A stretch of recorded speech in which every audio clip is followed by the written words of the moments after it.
Ladies and gentlemen, welcome to the UHW recap of last week's DNA. My name is Timothy Knight, and to my right is... you want to introduce yourself? No? To my right is a Crimson Fang. Last time on DNA, Yancy Lowe came down to the ring and started to insult Maxine Darkwatch. He stated that he is still the #1 contender for the International Honored Crown Championship. He also said that Karen will be in a gauntlet match against two of the biggest wrestlers in UHW. And with that, Karen came down to the ring and waited for his opponents. Crimson? Still nothing? Alright. Karen's first opponent would be Mac Galeth. Mac came down to the ring, and word from Elias stated that if Mac got injured even more, that the referee had the right to call off the match without Mac's consent. Karen and Mac showed some sportsmanship by shaking hands, and they began the match. They went at it back and forth, and Mac was trying to get the upper hand, but Karen tried to counter, making sure that he didn't hurt Mac's elbow.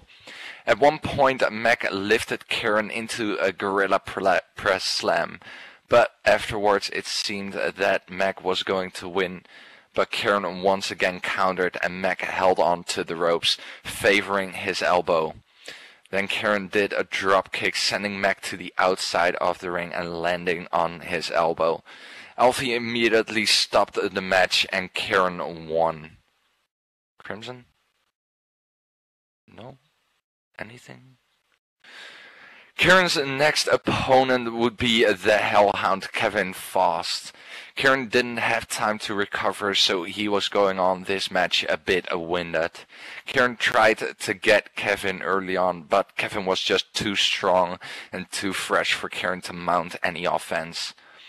Kevin was clearly dominating the match and was about to take down Karen with a powerbomb, but Karen was able to counter and gain the upper hand. But one mistake was enough, and it gave Kevin the opportunity to gain control.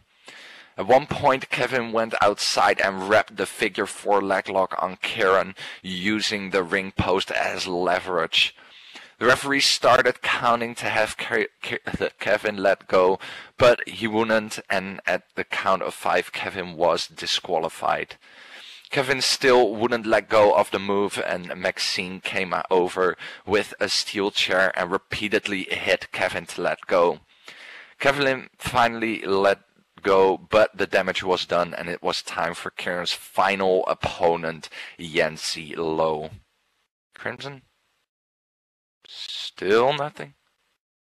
Alrighty. Yancy came out of nowhere and attacked an already tired and injured Karen.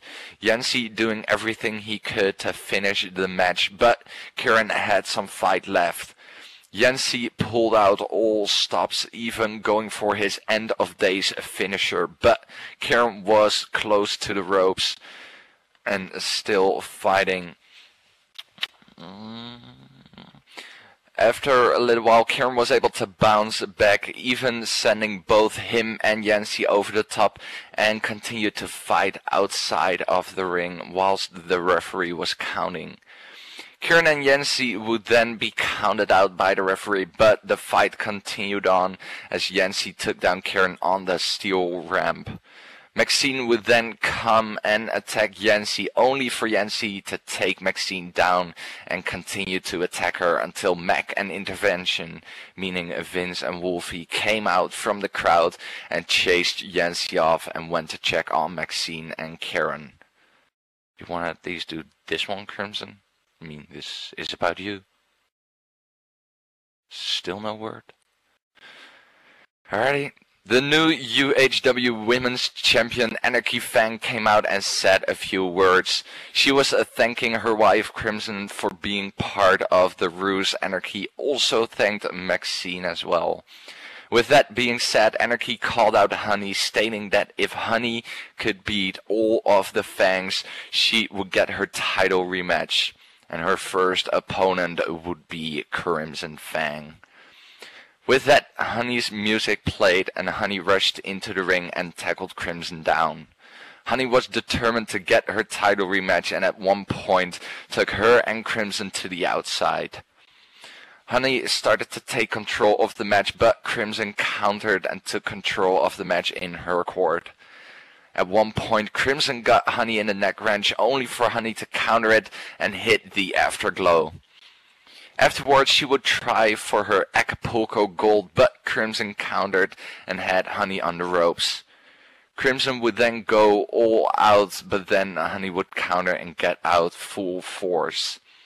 As soon Honey went for a new move and going off the ropes, Anarchy grabbed Honey's foot and Honey would face Anarchy, who was standing at the outside. Crimson would take advantage of this, hitting Honey from behind with the Nightmare's Lullaby, pinning her for the 3 count, thus having Honey lose the opportunity to face Anarchy for the title. Crimson? Anything? Still nothing? Alright. Will there be any repercussions on Yancy for the attack on Maxine with Honey losing to Crimson? Will Honey ever get another shot at the UHW Women's Championship? Find out these and many, many more questions as UHW presents Havoc. Good night, everyone. My name is Timothy Knight, and it was my partner, Crimson Fang. Enjoy the show, everyone, and enjoy your evening.